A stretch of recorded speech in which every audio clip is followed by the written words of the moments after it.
Lukas 6 ayat 38 berkata, berilah dan kamu akan diberi.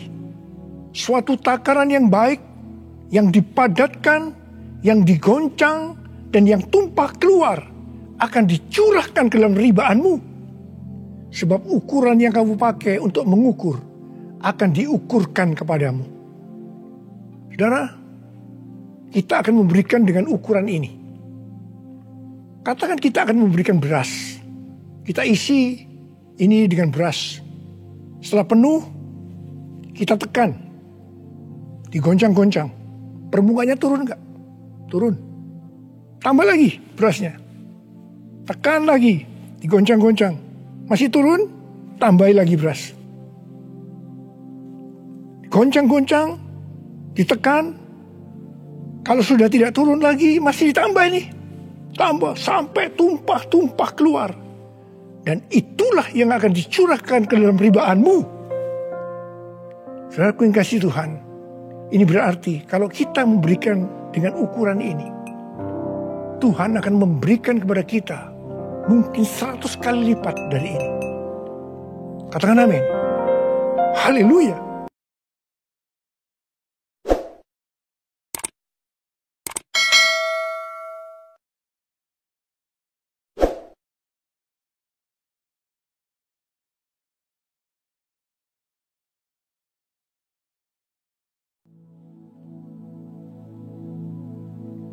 Shalom semuanya.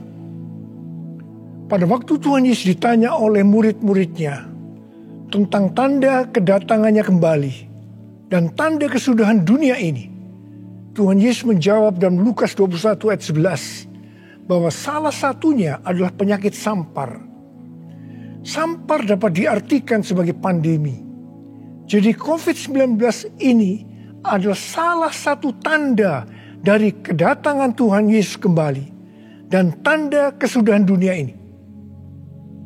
Selain itu, Tuhan Yesus menjawab dari Matius 24 ayat 14 yang berkata, dan Injil kerajaan ini akan diberitakan di seluruh dunia menjadi kesaksian bagi semua bangsa. Sesudah itu barulah tiba kesudahannya. Tuhan Yesus pasti datang kembali. Karena itu dia memberikan amanat agung kepada kita, yaitu agar kita pergi dan menjadikan semua bangsa itu murid Tuhan Yesus. Hal ini juga berarti agar terjadi penuaian jiwa besar-besaran sebelum Tuhan Yesus datang kembali. Sekarang kita akan melihat bagaimana proses untuk menyelesaikan amanat agung atau proses penuaian jiwa yang terbesar dan yang terakhir sebelum Tuhan Yesus datang kembali. Untuk menyelesaikan amanat agung tidak bisa dengan kekuatan sendiri. Karena itu pesan terakhir Tuhan Yesus sebelum naik ke sorga kepada murid-muridnya, yang juga berarti kepada kita semua dalam Kisah Para Rasul 1 ayat 8, yaitu tetapi kamu akan menerima kuasa kalau Roh Kudus turun ke atas kamu, dan kamu akan menjadi saksiku di Yerusalem dan di seluruh Yudea dan Samaria dan sampai ke ujung bumi. Jadi untuk menyelesaikan amanat agung, kita harus menerima kuasa dari Roh Kudus yang turun ke atas kita. Setelah itu dengan disaksikan para muridnya, Tuhan Yesus naik ke sorga.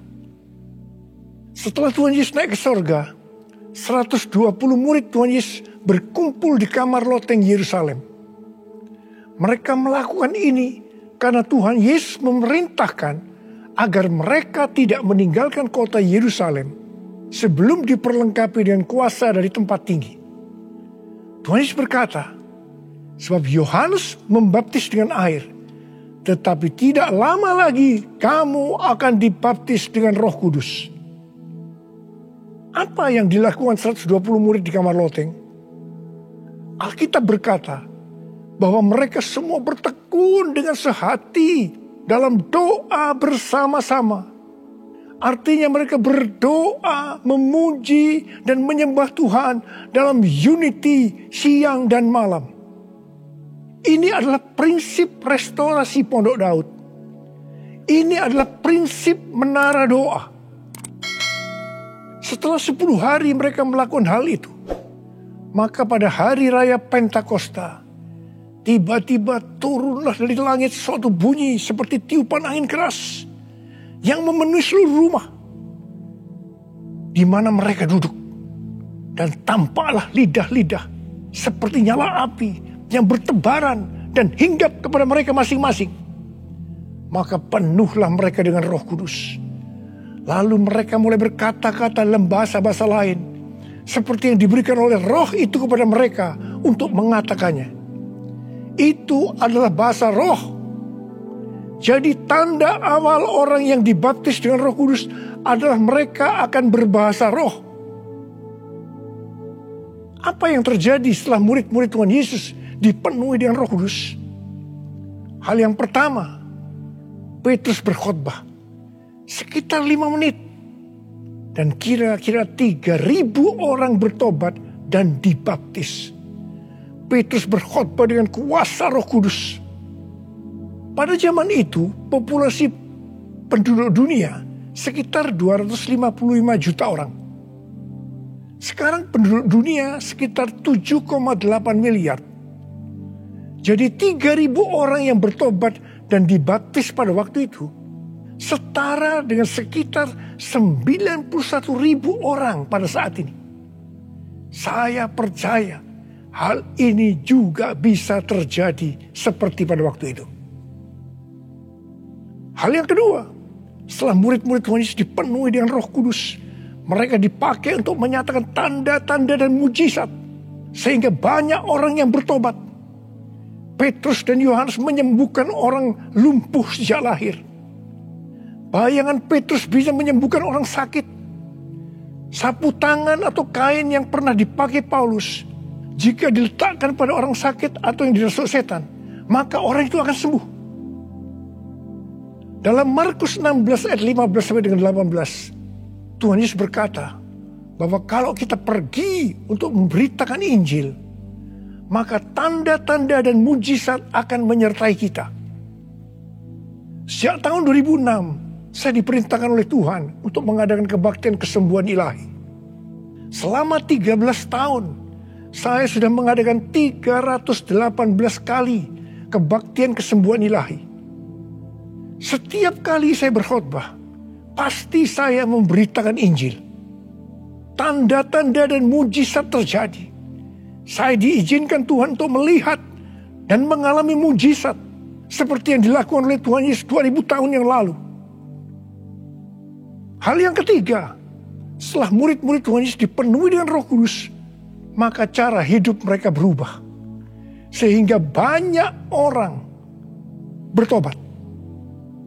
Yang pertama, mereka bertekun dalam pengajaran rasul-rasul dan dalam persekutuan. Ini bisa diartikan mereka suka membaca Alkitab. Mazmur 119 ayat 105 berkata, "Firman-Mu adalah pelita bagi kakiku dan terang bagi jalanku." Kalau kita suka membaca Alkitab, itu akan menuntun jalan hidup kita. Hidup benar sesuai dengan firman Tuhan. Kita akan menjadi orang yang berintegritas. Dan itu akan membuat orang lain bertobat. Firman-Mu pelita bagi kakiku, terang bagi jalanku. Firman-Mu pelita bagi kakiku, terang bagi jalanku. Waktu ku bimbang dan hilang jalanku, tetaplah Kau di sisiku. Dan takkan ku takut asal Kau di dekatku, besertaku selamanya.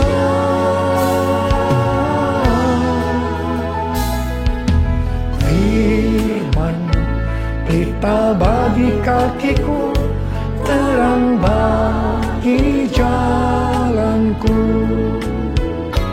Terang bagi jalanku. Terang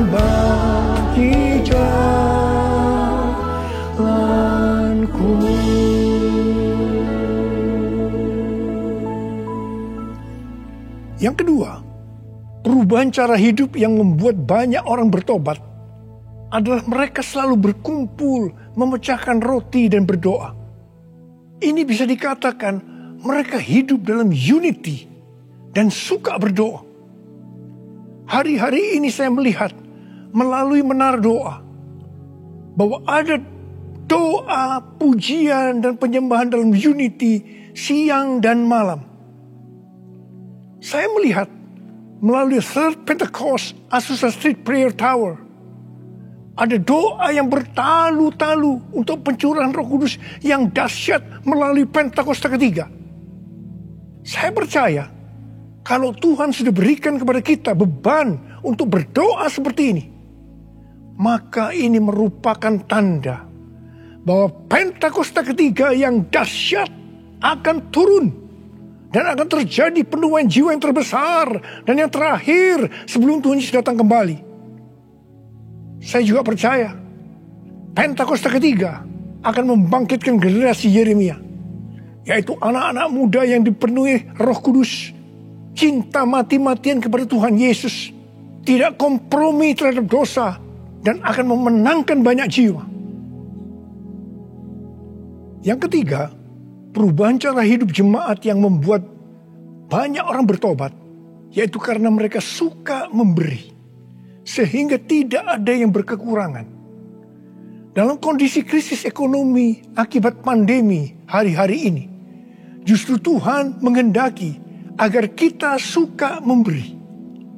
Alkitab berkata, ada lebih berbahagia memberi daripada menerima. Lukas 6 ayat 38 berkata, berilah dan kamu akan diberi. Suatu takaran yang baik, yang dipadatkan, yang digoncang, dan yang tumpah keluar akan dicurahkan ke dalam ribaanmu. Sebab ukuran yang kamu pakai untuk mengukur akan diukurkan kepadamu. Saudara, kita akan memberikan dengan ukuran ini. Katakan kita akan memberikan beras. Kita isi ini dengan beras. Setelah penuh, kita tekan. Digoncang-goncang. Permukaannya turun enggak? Turun. Tambah lagi berasnya. Tekan lagi. Digoncang-goncang. Masih turun, tambahi lagi beras. Goncang-goncang, ditekan. Kalau sudah tidak turun lagi, masih ditambah ini. Tambah sampai tumpah-tumpah keluar. Dan itulah yang akan dicurahkan ke dalam ribaanmu. Saudaraku yang kasih Tuhan, ini berarti kalau kita memberikan dengan ukuran ini, Tuhan akan memberikan kepada kita mungkin 100 kali lipat dari ini. Katakan amin. Haleluya. Aku percaya berkat-Mu atasku melimpah, kebajikan, kemurahan selalu mengikutiku. Ku puji, ku sembah Kau Tuhan. Ku puji, ku sembah Kau Tuhan. Ku puji, ku sembah Kau Yesus. Yang keempat, perubahan cara hidup jemaat yang membuat banyak orang bertobat, yaitu mereka selalu bergembira dengan tulus hati sambil memuji Allah. Hidup dengan tulus hati artinya hidup sebagai orang yang berintegritas. Jadi perubahan-perubahan yang terjadi dalam cara hidup jemaat yang membuat banyak orang bertobat adalah mereka suka membaca Alkitab. Mereka suka berdoa. Mereka hidup dalam unity. Mereka suka memberi. Mereka suka memuji Allah dan bergembira. Tulus hati atau hidup berintegritas. Dikatakan bahwa mereka disukai semua orang. Dan tiap-tiap hari jumlah orang yang diselamatkan bertambah. Haleluya!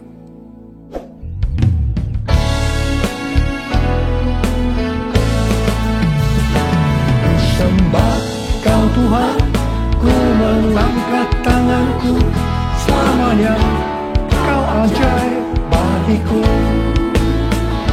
Ku sembah Kau Tuhan, ku mengangkat wajahku, selamanya Kau hebat bagiku. Haleluya, haleluya, haleluya, haleluya,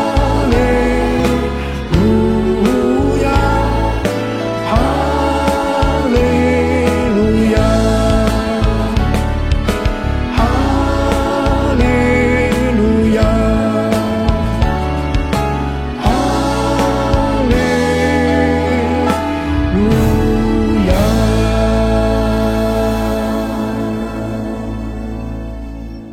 Saya percaya mereka menganggap bahwa pola penuaian jiwa hanya seperti itu.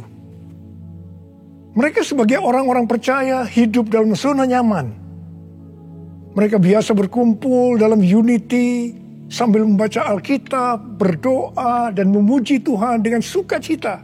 Tidak ada yang berkekurangan. Wow, siapa yang tidak mau menjadi orang percaya?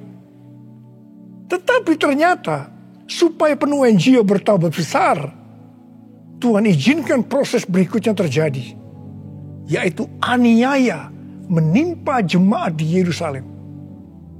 Selain rasul-rasul, maka mereka harus lari meninggalkan Yerusalem. Mereka pergi ke Yudea dan Samaria sambil memberitakan Injil.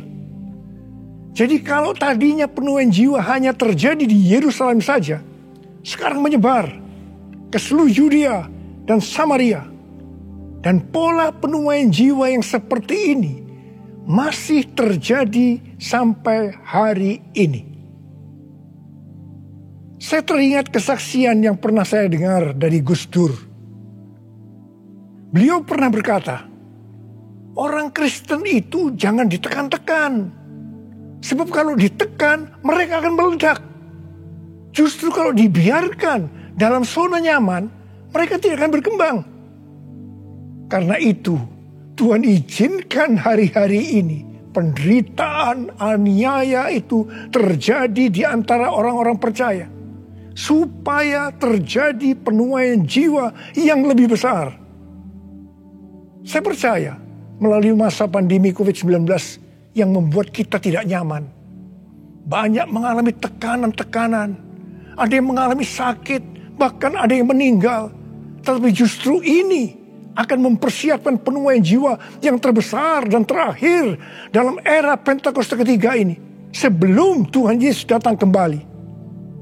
Melalui semuanya ini, mari kita katakan bersama-sama, Tuhan Yesus, Engkau baik. Engkau sungguh baik dan sangat baik. Taruh tangan di dada kita kepada saya. Kepada saya. All my life you have been faithful. All my life you have been so good. With every breath that I am able, I will sing of the goodness of God. All my life you have been faithful. All my life you have been so good. With every breath that I am able, I will sing of the goodness of God. I will sing of the goodness of God. I will sing of the goodness of God.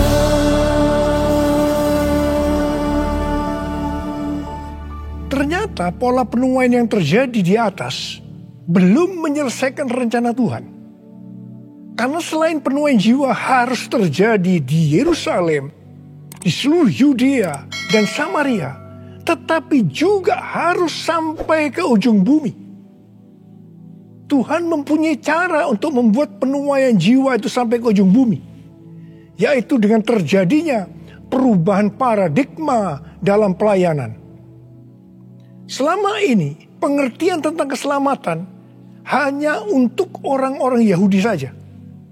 Tetapi melalui peristiwa Kornelius, di mana Petrus diutus oleh Tuhan untuk mendatangi Kornelius yang bukan orang Yahudi, untuk memberitakan jalan keselamatan, akhirnya mereka mengerti bahwa ternyata keselamatan bukan hanya untuk orang Yahudi saja, tetapi untuk semua bangsa. Dan ini mengakibatkan terjadinya penuaian jiwa besar-besaran. Haleluya. Jadi, mereka tidak hanya mengabarkan Injil di Yerusalem, Yudea, dan Samaria saja. Tapi sekarang mereka, termasuk kita juga, pergi ke seluruh dunia. Proses perubahan paradigma dalam pelayanan itu tidak mudah. Petrus harus diyakinkan oleh Tuhan. Kalau Tuhan berkata halal, jangan kamu berkata haram. Orang-orang yang bukan Yahudi adalah haram di mata orang Yahudi.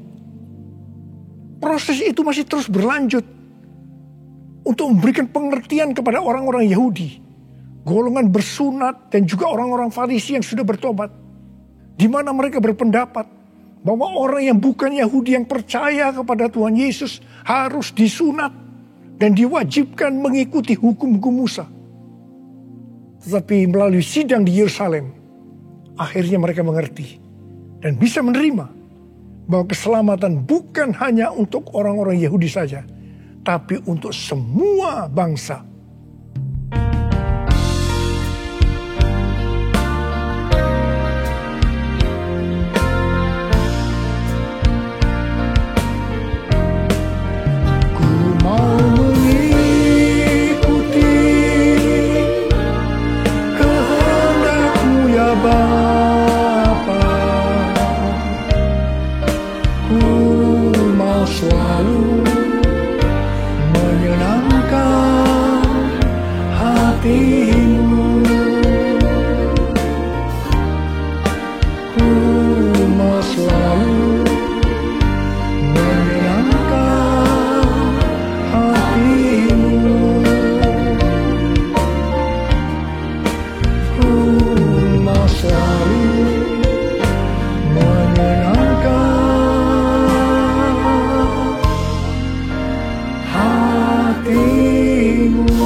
Pada waktu awal pelayanan saya pernah mengalami apa yang disebut dengan perubahan paradigma dalam pelayanan.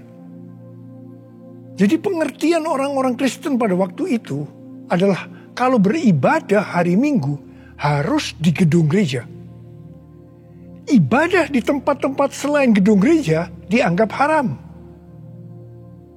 Pengalaman gereja kita di Bandung bisa saya katakan sebagai pengalaman yang unik. Pernah dalam kurun waktu 1 tahun, setiap minggu kita harus pindah tempat ibadah. Dan setelah berjalan 1 tahun, kita tidak mendapat tempat kebaktian lagi. Kecuali satu, yaitu sebuah nightclub yang bernama Paramount. Ini pasti tempat haram. Tapi justru Tuhan hanya sediakan tempat ini. Dan Tuhan hanya berkata kepada saya, apa yang aku katakan halal, jangan kamu berkata haram. Di tengah kecaman yang cukup banyak, kita berbakti di tempat itu justru sampai 3 tahun. Dan melalui tempat yang haram tadi, kita menuai jiwa-jiwa yang dianggap haram juga. Mereka yang tadinya mau ke nightclub, istilah mereka kesasar ke gereja dan bertobat. Tidak sedikit dari mereka yang sekarang ini menjadi pelayan Tuhan. Wow!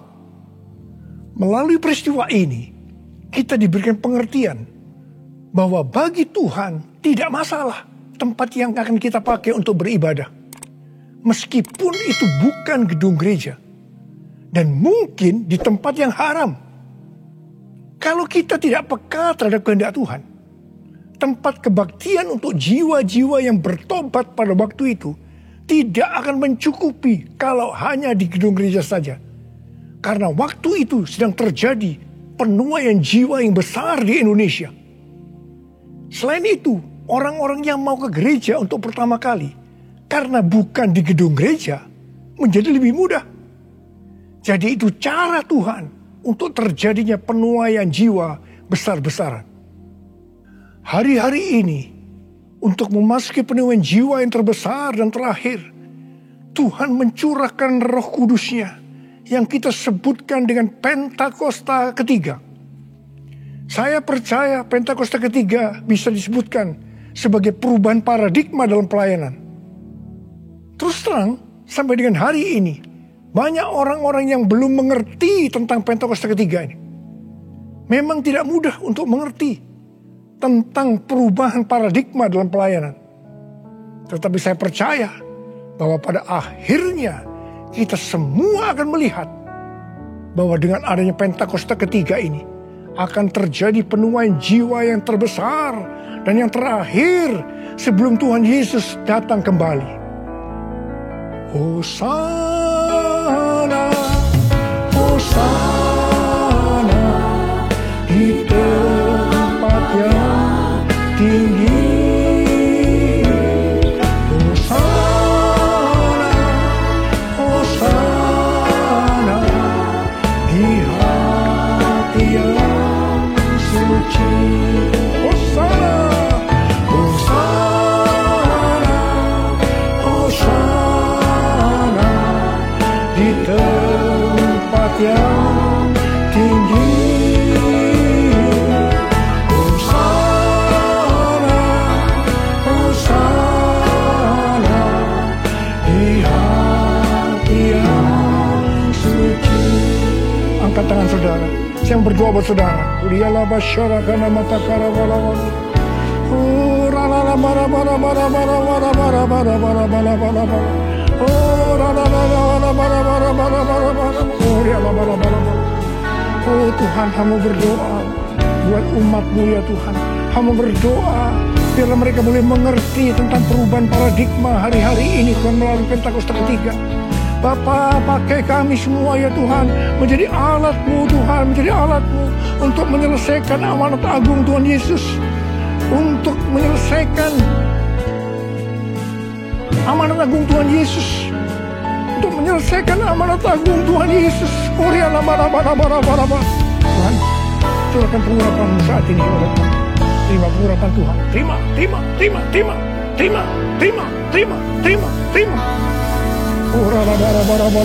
kasih. Terima kasih. Dalam nama Yesus. Dalam nama Yesus. Dalam nama Yesus. Amin. All my life you have been faithful. All my life you have been so good.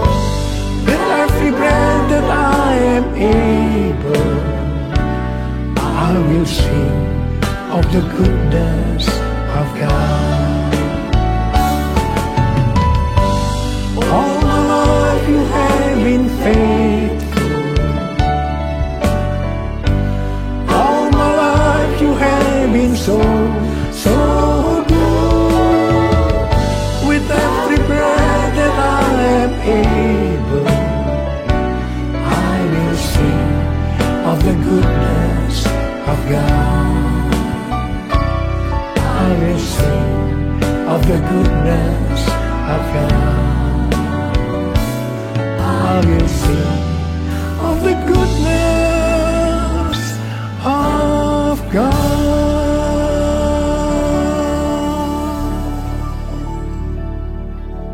Terima kasih Abba.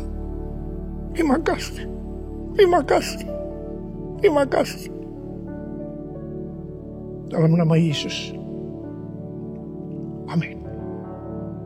Mari angkat tangan saudara. Terimalah berkat Tuhan. Kasih karunia yang berlimpah-limpah daripada Allah Bapa dalam Anak yang tunggal Yesus Kristus. Persekutuan yang manis dengan Roh Kudus menyertai saudara sekalian mulai hari ini sampai Tuhan Yesus datang menjemput kita di awan-awan dan bahkan sampai selama-lamanya. Yang percaya bersama-sama katakan, amin.